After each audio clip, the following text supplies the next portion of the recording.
Video में हम जानेंगे उत्तर प्रदेश मुख्यमंत्री बाल सेवा योजना क्या है, इसके पात्रता क्या है, इसमें कौन कौन सा लाभ मिलेगा या किसके लिए है और इसका आवेदन कैसे करें और इसमें क्या क्या प्रक्रिया शामिल है। तो चलिए स्टार्ट करते हैं। तो नमस्कार आप सभी को। इस वीडियो में हम बात करने जा रहे हैं उत्तर प्रदेश मुख्यमंत्री बाल सेवा योजना। उत्तर प्रदेश मुख्यमंत्री बाल सेवा योजना प्रदेश में संचालित एक प्रमुख योजना है जो बच्चों को कल्याण सहायता के लिए शुरू की गई है या उन बच्चों के लिए है जो अनाथ हो गए हैं या जिनके माता पिता खो चुके हैं, इस दुनिया में अब नहीं है। तो इस योजना के बारे में हम विस्तार से बात करें इससे पहले हमें यह जानना भी आवश्यक है कि उत्तर प्रदेश मुख्यमंत्री बाल सेवा योजना जो है ये दो श्रेणियों में विभाजित है। पहली है मुख्यमंत्री बाल सेवा योजना कोविड, दूसरी है मुख्यमंत्री बाल सेवा योजना सामान्य। तो कोविड वाली मुख्यमंत्री बाल सेवा योजना क्या है और सामान्य योजना क्या है, इसके बारे में हम एक एक करके चर्चा करते हैं। इसके बाद हम ये भी जानेंगे कि इसके लिए अप्लाई कैसे करें। स्टेप बाय स्टेप हम इसका फॉर्म फिलिंग सारी चीजें आपको बताएंगे।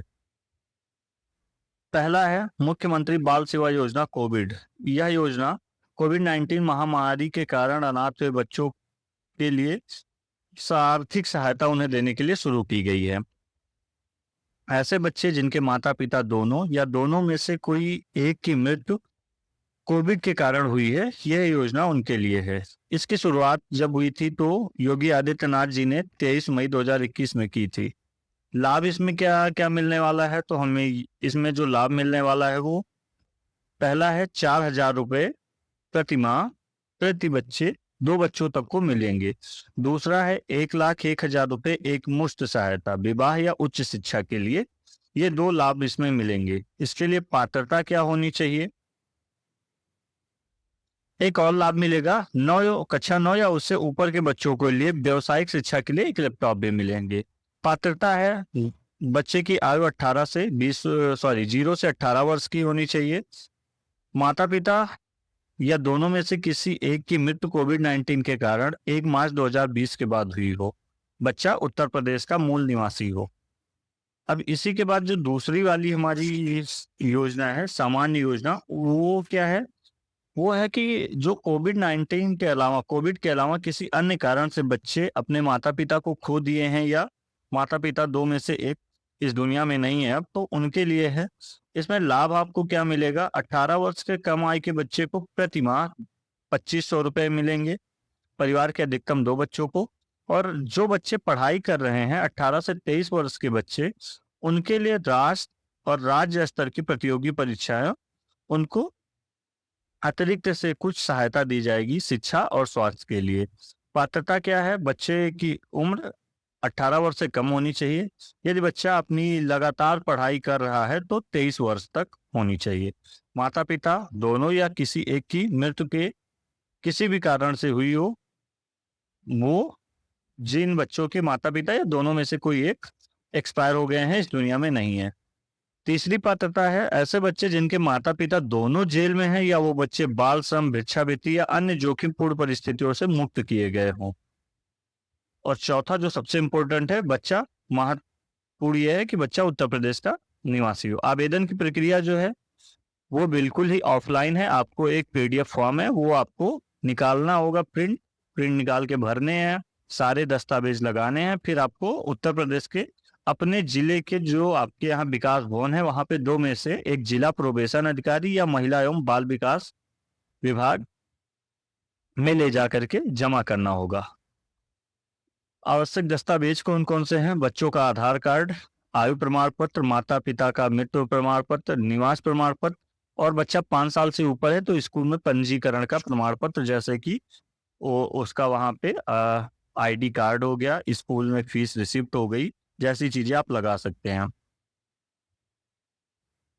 इसके साथ में ऑनलाइन पोर्टल जो है वो भी है, जिसमें आप एक बार रजिस्ट्रेशन होने के बाद जब आपका पूरा फॉर्म वेरीफाई हो जाता है उसके बाद आप मिशन वात्सल नामक पोर्टल पे जा करके अपनी समस्त जानकारी को देख सकते हैं। अब हम आगे इस वीडियो में ये जानेंगे इस फॉर्म को कैसे भरना है, इसके लिए पात्रता क्या है, एक एक करके हम फॉर्म भरने के लिए क्या क्या चीजें आवश्यक है ये सारी चीजें जानेंगे। तो हम चलिए शुरू करते हैं, फॉर्म को कैसे भरते हैं। महिला एवं कल्याण विभाग उत्तर प्रदेश बाल सेवा योजना सामान्य का फॉर्म मैंने यहाँ पे लगाया हुआ है। अगर आप कोविड वाले हैं तो यहाँ पे सामान्य को काट करके ब्रैकेट में कोविड लिख देंगे।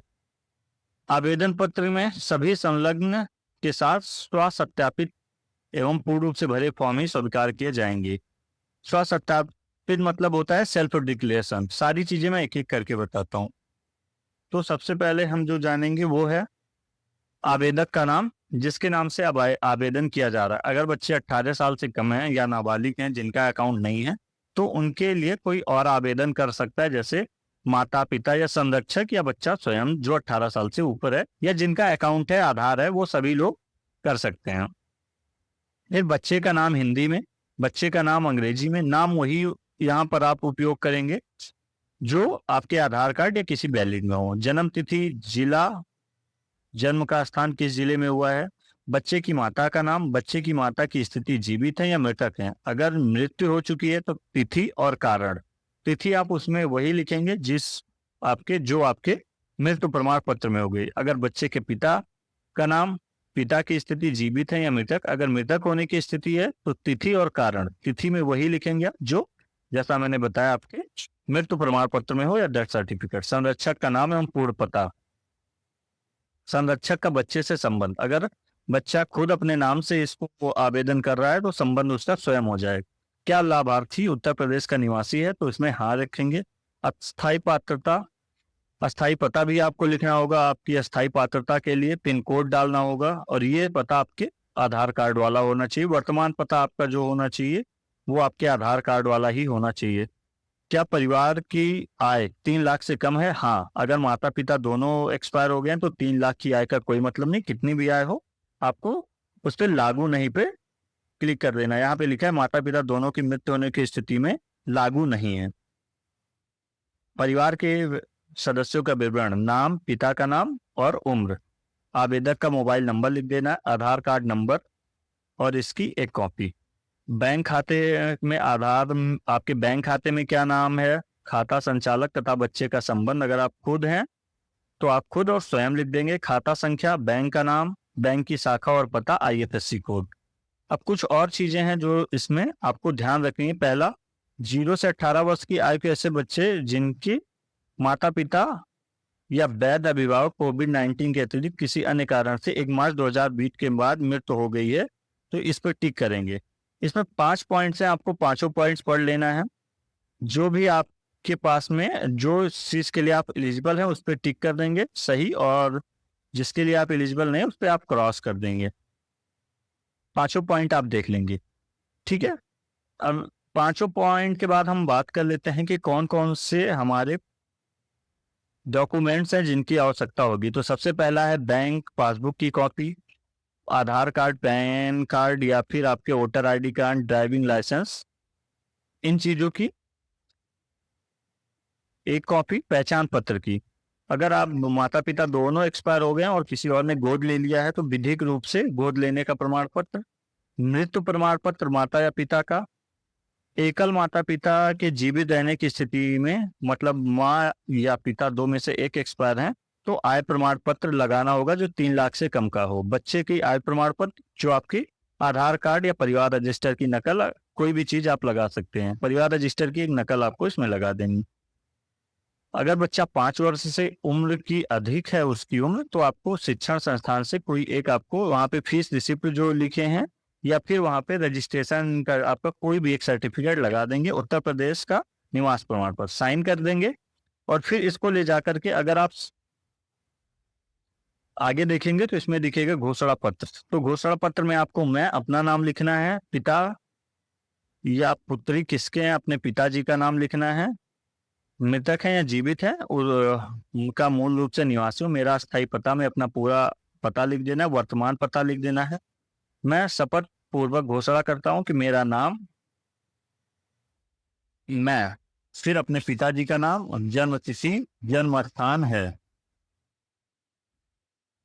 आवेदन पत्र की इस घोषणा पत्र में मेरे द्वारा दिए गए समस्त विवरण, मेरी जानकारी हुई व विश्वास में पूर्णतः सही है। इस चीज पे आपको साइन कर देनी है। साइन करके अगर आप शहरी क्षेत्र से हैं तो वहीं की तहसील के एसडीएम के पास ले जाके, ग्रामीण क्षेत्र से हैं तो अपने यहाँ के बीडीओ खंड विकास अधिकारी के पास में ब्लॉक पे जा करके, शहरी क्षेत्र से हैं तो तहसील में जा करके आपको यहाँ पे उप जिला अधिकारी की या खंड विकास अधिकारी की हस्ताक्षर और मोहर करवा के, सत्यापित करवा करके आपको विकास भवन में ले जाके जिला प्रोबेशन अधिकारी या महिला एवं बाल विकास संरक्षण विभाग में जमा कर देना है। वहां से वेरीफाई हो जाएगा सारी चीजें पीएफएमएस के माध्यम से, फिर आपका पैसा आना स्टार्ट हो जाएगा। और अधिक जानकारी के लिए या फॉर्म भरते समय या किसी अन्य सहायता के लिए आप हमारे यूट्यूब चैनल के कमेंट बॉक्स में कमेंट कर देंगे, आपको उसका उत्तर दिया जाएगा। साथ ही आपको इस फॉर्म को डाउनलोड करने के लिए आप हमारे व्हाट्सएप चैनल को ज्वाइन कर लेंगे। वहां पे हमने ये फॉर्म अपडेट कर दिया। ये पीडीएफ डाउनलोड करके प्रिंट निकाल के आपको फिल करके और उपरोक्त सभी डॉक्यूमेंट ये वाले जो मैंने आपको बताए, इन सभी की कॉपी एक एक लगा करके ले जाना है और आपको वहां पे जमा कर देना है जिला प्रोबेशन अधिकारी के पास में। और अधिक सहायता के लिए आप हमारे कमेंट बॉक्स में कमेंट करें और हमें आप बताएं कि आप किस और चीज पे वीडियो जानना चाहते हैं, किस और चीज की जानकारी चाहते हैं। इस वीडियो को ज्यादा से ज्यादा लोगों तक शेयर करें, जो पात्र लोग हैं उनको शेयर करें ताकि ज्यादा से ज्यादा लोग इसकी सहायता ले सकें। बने रहें ऐसे वीडियो के लिए हमारे यूट्यूब चैनल पे और ज्वाइन करें Pioneer creation Ayodhya. Thank you.